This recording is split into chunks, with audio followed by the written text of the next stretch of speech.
Hello friends, ഇന്ന് നമ്മൾ discuss ചെയ്യാൻ പോകുന്നത് എവിഡൻസസ് ഓഫ് എവല്യൂഷൻ എന്നുള്ള ഭാഗമാണ്. മുന്നത്തെ ക്ലാസ്സുകൾ കാണാത്തവരാണെങ്കിൽ ആദ്യം അത് കണ്ടുവരിക കേട്ടോ. അതിലാണ് ബേസിക് ആയിട്ടുള്ള കാര്യങ്ങളൊക്കെ നമ്മൾ പറയുന്നത്. നമ്മൾ കുറച്ചുകൂടി ഡെപ്തിലേക്ക് ഇപ്പോൾ പഠിച്ചുകൊണ്ടിരിക്കുകയാണ്. എവല്യൂഷൻ്റെ എവിഡൻസസ് എന്തൊക്കെയാണെന്ന് നോക്കാം. The evidences that support the theory of evolution are overwhelming. Studies ranging from the comparative study of biomolecules to the distribution of organisms on earth help us to understand the interrelationship among the organism. അതായത് ബയോമോളിക്യൂൾസിൻ്റെ comparison തൊട്ടിട്ട് ഒരു organism ഭൂമിയിൽ എങ്ങനെയാണ് distribute ചെയ്യപ്പെട്ടത് എന്നുള്ള എല്ലാ കാര്യങ്ങളും നമുക്ക് എന്ത് ചെയ്യാൻ പറ്റുന്നുണ്ട്, എവല്യൂഷനിലൂടെ പഠിക്കാൻ പറ്റുന്നുണ്ട്. അതൊക്കെ എങ്ങനെയാണെന്ന് നോക്കാം. ഫസ്റ്റ് നമ്മൾ നോക്കുന്നത് മോളിക്കുലാർ ബയോളജീനെ പറ്റിയിട്ടാണ്. The evolutionary relationship of organism can be found out by comparing the sequence of nucleotides in the DNA and the sequence of amino acid in protein in an organism with those of other organism. അതായത് എങ്ങനെയാണ് molecular ബയോളജിയും എവല്യൂഷനും തമ്മിൽ connect ചെയ്യുന്നതാണ് നോക്കാം. Evolutionary relationship, അതായത് നമ്മുടെ ഒരു ആൻസിസ്റ്ററിനെ കണ്ടുപിടിക്കാൻ, അല്ലെങ്കിൽ നമ്മുടെ ലൂക്ക് ആരാണ്, അല്ലെങ്കിൽ MRC ആരാണെന്നൊക്കെ കണ്ടുപിടിക്കാനുള്ള സ്റ്റഡിയാണെന്ന് വിചാരിക്കുക. അവിടെ നമ്മുടെ DNA സീക്വൻസും അമിനോ ആസിഡ് സീക്വൻസ് ഇൻ പ്രോട്ടീനും ഒക്കെ കമ്പയർ ചെയ്യും നമ്മൾ തമ്മിലുള്ള. അതായത് ഇവിടെ ഒരു ഇതുണ്ട്, ഇവിടെ ഒരു ഇതുണ്ട്.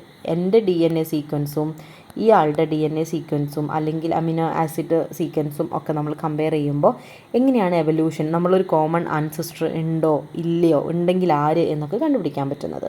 You know that globin is the protein molecule of the respiratory pigment haemoglobin എന്നുള്ള റെസ്പിറേറ്ററി പിഗ്മെൻറ്റിൽ നമ്മുടെ ബ്ലഡിൽ കാണപ്പെടുന്ന, നമ്മൾ ഓക്സിജനെ ക്യാരി ചെയ്യുന്ന അല്ലെങ്കിൽ കാർബൺ ഡൈ ഓക്സൈഡിനെ ക്യാരി ചെയ്യുന്ന ഹീമോഗ്ലോബിനിൽ ഗ്ലോബിൻ എന്നുള്ളൊരു പ്രോട്ടീൻ ഉണ്ടെന്ന് നിങ്ങൾക്കറിയാമല്ലോ.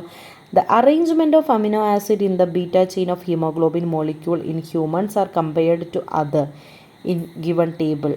Analyze it and draw the inference based on the indicators. നമുക്ക് എന്ത് ചെയ്യാനുണ്ട്, ഇവിടെ ആൽഫ ചെയിനും ബീറ്റ ചെയിനും ആയിട്ട് നമുക്ക് ടേബിൾ 2.1 കൂടെ എന്ത് ചെയ്യാനുണ്ട്, കമ്പയർ ചെയ്യാനുണ്ട്. Amino acids of beta chain as compared to human.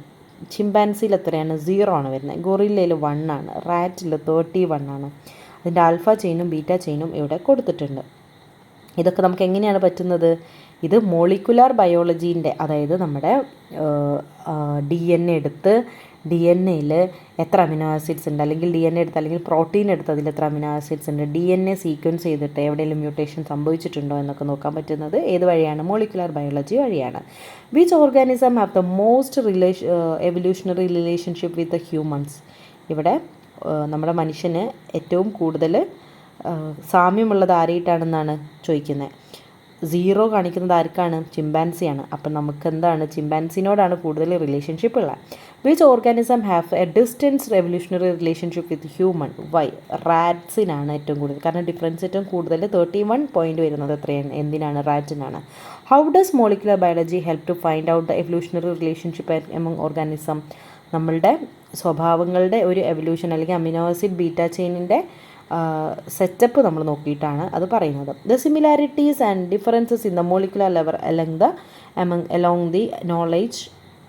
along with the knowledge obtained from comparative anatomy and paleontology are correlated to depict the evolutionary tree. evolutionary tree കിട്ടണം എന്നുണ്ടെങ്കിൽ നമ്മൾ എന്തൊക്കെ കാര്യങ്ങളാണ് ഇവിടെ നോക്കിയിട്ടുള്ളതെന്ന് നോക്കാം. എവല്യൂഷണറി ട്രീ നമ്മൾ മേജറായിട്ട് 3 കാര്യങ്ങളാണ്, 4 കാര്യങ്ങളാണ് കേട്ടോ. കമ്പാരറ്റീവ് അനാട്ടമി നമ്മൾ നോക്കിയിട്ടുണ്ട്, പാലിയൻറ്റോളജി നമ്മൾ നോക്കിയിട്ടുണ്ട്, പിന്നെയോ 3 തന്നെയാണ്, കമ്പാരറ്റീവ് അനാട്ടമി, പാലിയൻറ്റോളജി, പിന്നെ മോളിക്കുലാർ ബയോളജി. ഇതെല്ലാം കൂടെ വരുമ്പോഴാണ് ഒരു എവല്യൂഷണറി ട്രീ കിട്ടുന്നത്. എവല്യൂഷണറി ട്രീ എന്തായിരുന്നു, നമ്മളിവിടെ പഠിച്ചു അല്ലേ. ഇതാണ് എവല്യൂഷണറി ട്രീ വരുന്നത്. ഇവിടെ ലൂക്ക എന്ന് പറഞ്ഞ ആളിൽ നിന്ന് MRCS ഡിഫറൻസ് വരുന്നുണ്ട്. Bacteria, archaea, protista, plant, fungi and animalia. ഇതാണ് എവല്യൂഷണറി ട്രീ എന്ന് പറയുന്നത്. അപ്പോൾ അത് മനസ്സിലായി എന്ന് വിചാരിക്കുന്നു. ഇനി നമുക്ക് എന്താണ് പഠിക്കാനുള്ളത്, percentage of matching of the chimpanzees DNA sequence with the DNA sequence of other organism. ഇവിടെ ചിമ്പാൻസി ഉണ്ട്, ഹ്യൂമൻസ് ഉണ്ട്, ഗൊറില്ല ഉണ്ട്, മങ്കി ഉണ്ട്. ഇവിടെ നോക്കുന്ന സമയത്ത് ഇത്രയും ഡിഫറൻസിലാണ് ചിമ്പാൻസിയും ഹ്യൂമൻസും അടുത്തടുത്ത് വരുന്നത്. മങ്കീനായിട്ടൊക്കെ നമുക്ക് ഇതാണ് ഹ്യൂമൻ്റെ ഇത്രയും വരുന്നത്. ഓക്കെ, ഗൊറില്ലനായിട്ടും ഏകദേശം സെയിം ആണ്, ചിമ്പാൻസിനായിട്ടും ഏകദേശം സെയിം ആണ്. പക്ഷേ മങ്കീനായിട്ട് അത്യാവശ്യം നല്ല ഡിഫറൻസ് കാണിക്കുന്നുണ്ട്. ഓക്കെ, അപ്പോൾ അത് മനസ്സിലായി എന്ന് വിചാരിക്കുന്നു. ഇനി നമുക്ക് എന്താണ് കമ്പാരറ്റീവ് അനാട്ടമി എന്ന് നോക്കാം. കമ്പാരറ്റീവ് അനാട്ടമി എന്ന് വെച്ചാൽ എന്താണ്? The comparative study of anatomy of organisms provide strong evidence to the evolution. ഒരു ഓർഗാനിസത്തിൻ്റെ കമ്പാരറ്റീവ് സ്റ്റഡിയാണ് നടത്തുന്നത്. ഇവിടെ 2.6 എന്ത് ചെയ്യുന്നുണ്ട്? ഒരു ഇൻറ്റേർണൽ സ്ട്രക്ചർ ഒരു ഓർഗാനിസത്തിൻ്റെ ഇൻറ്റേർണൽ സ്ട്രക്ചറിനെ നമ്മൾ പറ്റിയിട്ടുള്ളൊരു ചിത്രമാണ്. അതായത് ഒരു മനുഷ്യൻ്റെ കൈ, ഒരു ക്യാറ്റിന് നമുക്ക് കാലെന്ന് പറയാം, ഒരു വെയിലിൻ്റെ ആ തുഴയുന്ന ഭാഗം, ബാറ്റിൻ്റെ ചിറക് എന്ന് നമുക്ക് വേണമെങ്കിൽ പറയാം. ദ ബോൺസ് അതിന് മൊത്തത്തിൽ നമുക്ക് എന്താണ് 4 ലിംസ് എന്ന് പറയാം. അപ്പോൾ മലയാളത്തിൽ പറയുമ്പോഴാണ് ഇങ്ങനെ കൈ കാല് എന്നൊക്കെ പറയുന്നത്. 4 ലിംസ്. അതിൽ ആരുടെയൊക്കെയാണ് 4 limbs? Humans, cats, flippers of whales and wings of bats are similar, but these organs differ in their external structure and function. നമ്മുടെ കൈ പോലെയാണോ പൂച്ചൻ്റെ കാല് വരുന്നത്? അതുപോലെയാണോ ഒരു വെയിലിൻ്റെ ഫ്ലിപ്പർ വരുന്നത് തിമിംഗലത്തിൻ്റെ? അതുപോലെയാണോ ഒരു വവ്വാലിൻ്റെ ചിറക് വരുന്നത്? അല്ല. പക്ഷേ ഇതിൻ്റെ സ്ട്രക്ചറൊക്കെ എന്താണ്? സെയിം ആണ്. നോക്കിയാൽ അറിയാം. ഇങ്ങനെ വന്ന് 5 ഭാഗമായിട്ടുണ്ട്. ഇവിടെയും ഒരു സ്ട്രക്ചർ, രണ്ടാമത്തെ സ്ട്രക്ചർ, പിന്നെ 3, 4 വരുന്നു. ഒരു സ്ട്രക്ചർ, രണ്ടാമത്തെ സ്ട്രക്ചർ ഇങ്ങനെ വരുന്നു. ഇവിടെയും സെയിം ആയിട്ടാണ് വരുന്നത് അല്ലേ? അപ്പോൾ ഇതിൻ്റെ ഇൻറ്റേർണൽ സ്ട്രക്ചേഴ്സ് എന്താണ്? ഇൻറ്റേർണൽ സ്ട്രക്ചർ സെയിം ആണ്. എന്താണ് വ്യത്യാസം? എക്സ്റ്റേർണൽ സ്ട്രക്ചർ എന്താണ്? എക്സ്റ്റേർണൽ സ്ട്രക്ചർ ഡിഫറെൻ്റ് ആണ്. ഇതിനൊരു കോമൺ ആയിട്ട് പേര് വരെ നമ്മൾ വിളിക്കാറുണ്ട് കേട്ടോ. ഇനി ഫോസിൽ എവിഡൻസസ് ആണ് നോക്കുന്നത്. എന്താണ് ഫോസിൽ? ഫോസിൽ എന്ന് പറഞ്ഞു കഴിഞ്ഞാൽ remains or traces of ancient organism. അപ്പോൾ ഡിനോസേഴ്സ് ഇവിടെ ജീവിച്ചിരുന്നു എന്ന് നിങ്ങൾ എങ്ങനെയാണ് അറിയുന്നത്? അത് ഫോസിൽ വഴിയാണ് അവിടെ ജീവിച്ചിട്ടുണ്ടായത്. മണ്ണിനടിയിൽ പോയി കിടക്കുന്ന ആൻഷ്യൻ്റ് ഓർഗാനിസത്തിൻ്റെ ട്രേസസിനെയാണ് നമ്മൾ എന്ത് പറയുന്നത്? ഫോസിൽസ് എന്ന് പറയുന്നത്. ഫോസിൽ ഫ്യൂവൽസിനെ കുറിച്ചൊക്കെ കേട്ടിട്ടുണ്ടാവുമല്ലോ. ഒരുപാട് കാലത്ത് മണ്ണിൽ കിടന്നിട്ടുള്ള ജീവജാലങ്ങളുടെ അവശിഷ്ടങ്ങളിൽ നിന്നുണ്ടായി വരുന്ന ഫ്യൂവലാണ് ഫോസിൽ ഫ്യൂവൽസ് എന്ന് പറയുന്നത്. ഇവിടെ organic evolution is a gradual process. The ancestors of horse had shorter legs than the ones in our times. അതായത് എവല്യൂഷൻ നടന്നിട്ടുണ്ട് എന്നുള്ളതിനുള്ള ഒരു തെളിവാണ് ഫോസിൽ. അതായത് ഇപ്പോൾ ഇതൊരു കുതിരേൻ്റെ ഒരു ഹോഴ്സിൻ്റെ ഫോസിലാണ്. അത് കമ്പയർ ചെയ്യുന്ന സമയത്ത് നിലവിൽ ഇപ്പോൾ നമ്മുടെ നാട്ടിൽ ജീവിച്ചിരിക്കുന്ന കുതിരകളുടെ കാലിനേക്കാൾ ചെറിയ കാലാണ്. അപ്പോൾ ജിറാഫിൻ്റെ കഴുത്തിനെ പറ്റി പറഞ്ഞ പോലെ തന്നെയാണ് ഇതും. അപ്പോൾ മേ ബി എന്തായിരിക്കാം, നമുക്കൊന്ന് അസംഷൻ നടത്തി നോക്കുകയാണെങ്കിൽ കുതിരേൻ്റെയും ഇതുപോലെ തന്നെ എന്തായിട്ടുണ്ടാവും, ചെറിയ കാലുള്ള കുതിരകൾക്ക് അവിടെ ജീവിക്കാൻ പറ്റാത്തൊരു സാഹചര്യം അന്ന് ഉണ്ടായിട്ടുണ്ടാവും. അങ്ങനെ ചെറിയ കാലുള്ള കുതിരകളൊക്കെ മരിച്ചു പോയപ്പോൾ വലിയ കാലുള്ള കുതിരകൾ മാത്രം സർവൈവ് ചെയ്തു. അവർക്കുണ്ടായ ഓസ്പ്രിങ്സിന് വലിയ കാലുള്ളവരായിട്ട് മാറിയിട്ടുണ്ടാവും. ഇതെന്താണ് രണ്ടാമത്തത്? Fossils which are connecting links reveals the evolutionary relationship between organism. അതായത് ഒരു എവല്യൂഷണറി റിലേഷൻഷിപ്പ് കാണിക്കാൻ ഈ ഫോസിൽസ് ഹെൽപ്പ് ചെയ്തിട്ടുണ്ട്.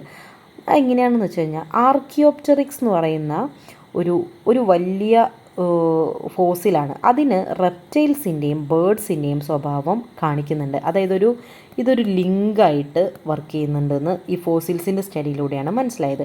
കാരണം ഇവിടെ ബേർഡ്സിൻ്റെയും റെപ്റ്റൈൽസിൻ്റെ സ്വഭാവമുള്ള ബോൺസും ഫീച്ചേഴ്സൊക്കെ കാണുന്നുണ്ട്. It is proven that many species have become extinct that were living on earth in the past. Dinosaurs, mammoths പോലുള്ള പല കാര്യങ്ങളും ജീവിച്ചിരുന്നു, അവരൊക്കെ നശിച്ചു പോയിട്ടുണ്ടെന്ന് നമുക്ക് ഫോസിൽസ് എന്നാണ് മനസ്സിലായിട്ടുള്ളത്. അതാണ് ഫോസിൽ എവിഡൻസ് എന്ന് പറയുന്നത്. സോ ഒരു കൺക്ലൂഷനായിട്ട് പറയുന്നത് എവല്യൂഷൻ ഒരു കണ്ടിന്യൂസ് പ്രോസസ്സ് ആണെന്നുള്ളതാണ്. In most of the viruses RNA is the genetic material. വൈറസിനകത്ത് RNA ആണ് genetic material. RNA viruses evolves rapidly because RNA has more possibility to undergo mutation than DNA. അതുകൊണ്ട് തന്നെ ഈ വൈറസുകൾ എന്ത് ചെയ്യും, പെട്ടെന്ന് എവല്യൂഷൻ സംഭവിക്കും. കാരണം എന്താണ്, RNAക്ക് മ്യൂട്ടേഷൻസ് പെട്ടെന്ന് വരാനുള്ളൊരു സാധ്യതയുണ്ട്. Mutations plays a crucial role in the evolution of the virus. നമ്മൾ നേരത്തെ മ്യൂട്ടേഷൻ എവിടെ പഠിച്ചിട്ടുണ്ടായിരുന്നു? ട്യൂബർക്കുലോസിസ് വന്ന ഒരാൾക്ക് എന്തുകൊണ്ടാണ് രണ്ടാമത്തെ തവണ അസുഖം വന്ന് ആൻറ്റിബയോട്ടിക് പറ്റാണ്ടിരുന്നേ? അവിടെ DNA മ്യൂട്ടേഷൻ സംഭവിച്ചിട്ട് ആൻറ്റിബയോട്ടിക്കിലുള്ള റെസിസ്റ്റൻസ് ഉള്ള കഴിവ് നഷ്ടപ്പെട്ടതാണ്. ആൻറ്റിബയോട്ടിക്കിനോടുള്ള റെസ്പോൺസിൻ്റെ കഴിവ് നഷ്ടപ്പെട്ടു, അത് റെസിസ്റ്റൻസ് കാണിച്ചു, ആൾ മരിച്ചു. Certain mutations allow the virus to overcome their host immune system or resist antiviral drugs. ഈ ആൻറ്റിബയോട്ടിക് പോലെ തന്നെ ആൻറ്റിവൈറൽ ഡ്രഗിനോട് റെസിസ്റ്റൻസ് കാണിക്കാം, ഹോസ്റ്റിൻ്റെ ഇമ്മ്യൂൺ സിസ്റ്റത്തിനെ ഓവർകം ചെയ്യാൻ പറ്റും. അപ്പോൾ എന്താവും, നമ്മുടെ ശരീരത്തിൽ വളരാൻ തുടങ്ങും. They enable the viruses to utilise host cell more effectively and proliferate. അവർക്ക് അവിടെ ജീവിക്കാൻ, അതായത് നമ്മുടെ ശരീരത്തിന് ഓൾറെഡി ഇമ്മ്യൂൺ സിസ്റ്റം ഉണ്ട്. അതായത് ഒരു പൊടി അകത്ത് ചെന്ന് കഴിഞ്ഞിട്ട് നമ്മൾ തുമ്മിയിട്ട് സ്നീസ് ചെയ്തിട്ട് എന്ത് ചെയ്യും, അതിനെ പുറത്ത് തള്ളും. അതുപോലെ തന്നെ നമ്മുടെ ശരീരത്തിൽ എന്തെങ്കിലും പ്രാണി കടിച്ചിട്ടുണ്ടെങ്കിൽ, ഒരു കുത്തിയിട്ടുണ്ടെങ്കിൽ, കൊതുക് കടിച്ചിട്ടുണ്ടെങ്കിൽ അവിടെ തണുത്ത് പൊങ്ങാൻ തുടങ്ങും അല്ലേ? അതെങ്ങനെയാണ് വരുന്നത്? അത് അവിടുത്തെ സെൽസ് എന്ത് ചെയ്യാണ്, റെസിസ്റ്റ് ചെയ്യാൻ വേണ്ടി നോക്കുകയാണ്. അവിടെ ഒരു യുദ്ധം നടക്കുകയാണ്. അതുകൊണ്ടാണ് ആ ഭാഗത്ത് കുറച്ച് ചൂടുണ്ടാവും. എന്തുകൊണ്ടാണ് പനി ഉണ്ടാകുന്നത്? നമ്മുടെ ശരീരത്തിൽ ഒരു ഫോറിൻ ബോഡി കയറിയിട്ടുണ്ടെങ്കിൽ നമ്മുടെ ശരീരം ടെമ്പറേച്ചർ കൂട്ടിയിട്ട് എന്ത് ചെയ്യും, അവരെ നശിപ്പിക്കാൻ നോക്കുന്നതാണ്. അപ്പോൾ നമ്മുടെ ശരീരം വേണ്ട പോലെ ശ്രമിക്കും. പക്ഷേ ചില വൈറസിന് അതിൻ്റെ എന്താ പറയുക, മ്യൂട്ടേഷൻ സംഭവിച്ചിട്ട് അതിനെയും ആ ഹീറ്റിനെയും ഓവർകം ചെയ്യാൻ പറ്റുന്ന, അല്ലെങ്കിൽ തുമ്മലിനെയും ഓവർകം ചെയ്യാൻ പറ്റുന്ന എന്തുണ്ടാവും, കഴിവുകൾ കിട്ടും. അത് മ്യൂട്ടേഷൻ വഴിയാണ് കിട്ടുന്നത്. അതുവഴി അവർ എന്ത് ചെയ്യും, ഹോസ്റ്റിൽ എഫക്റ്റീവായിട്ട് പ്രോലിഫറേറ്റ് ചെയ്യാൻ തുടങ്ങും. Such mutations result in a new variance of virus promoting their spread through natural selection. Example പറയുകയാണെങ്കിൽ കോവിഡിൻ്റെ കാര്യം പറഞ്ഞിരുന്നു. നമ്മൾക്ക് കോവിഡ് വന്നു, കോവിഡിനെ കണ്ടെത്തി, കോവിഡാണെന്ന് മനസ്സിലായി, വൈറസാണെന്ന് മനസ്സിലായി, ഒരു കൊറോണ എന്ന് പറഞ്ഞതൊക്കെ ഉണ്ടെന്നൊക്കെ മനസ്സിലായി, നമ്മൾ വാക്സിൻ എടുക്കാൻ തുടങ്ങി. അപ്പോൾ അതേ വരുന്നു കോവിഡിന് വേരിയേഷൻ സംഭവിച്ച വൈറസ് വരുന്നുണ്ടെന്ന്. അതെങ്ങനെയാണ്? ആ വൈറസിൻ്റെ, കോവിഡ് നമ്മൾ ആദ്യം കണ്ടെത്തിയ വൈറസിൻ്റെ ജീനിൽ മ്യൂട്ടേഷൻ സംഭവിച്ചിട്ടാണ് അടുത്ത വരുന്നത്. അപ്പോൾ നമ്മളെടുത്ത കോവാക്സിനും ഒക്കെ എന്താണ്, എഫക്റ്റീവ് അല്ലാണ്ടായി മാറും. അതാണ് പിന്നീട് സംഭവിച്ചത്. The delta COVID virus spread rapidly because of the mutation that give it ability to infect cells. Mutations in Omicron's spike protein have, അതാണ് കൊറോണ എന്ന് പറഞ്ഞ ഭാഗം, Omicron's spike protein have affected them to overcome vaccines and immunity. So പിന്നെ ഇനി വരാൻ പോകുന്ന വേരിയൻസിന് പോലും resist ചെയ്യാൻ പറ്റാത്ത രീതിയിലുള്ള വാക്സിൻ നമ്മൾ എടുക്കാൻ തുടങ്ങിയപ്പോഴാണ് വാക്സിൻസ് ഒക്കെ എന്തായി തുടങ്ങിയത്, എഫക്റ്റീവായി തുടങ്ങിയത്. അപ്പോൾ നിങ്ങൾക്ക് മനസ്സിലായി എന്ന് വിചാരിക്കുന്നു. എവല്യൂഷൻ എന്ന് പറയുന്നത് ഒരു സിംഗിൾ സ്റ്റെപ്പ് പ്രോസസ്സ് അല്ല, ഡിഫറെൻറ്റ് സ്റ്റെപ്സ് വരുന്നതാണ്, ഡിഫറെൻറ്റ് ഫീൽഡുകൾ ഇൻവോൾവ് ആയിട്ടുള്ളതാണ്, കുറച്ച് കോംപ്ലക്സ് ആയിട്ടുള്ള പ്രോസസ്സാണ്. കാരണം ഇത് ജനറ്റിക്കലും കൂടിയാണ്. മനസ്സിലായി എന്ന് വിചാരിക്കുന്നു. Thank you so much.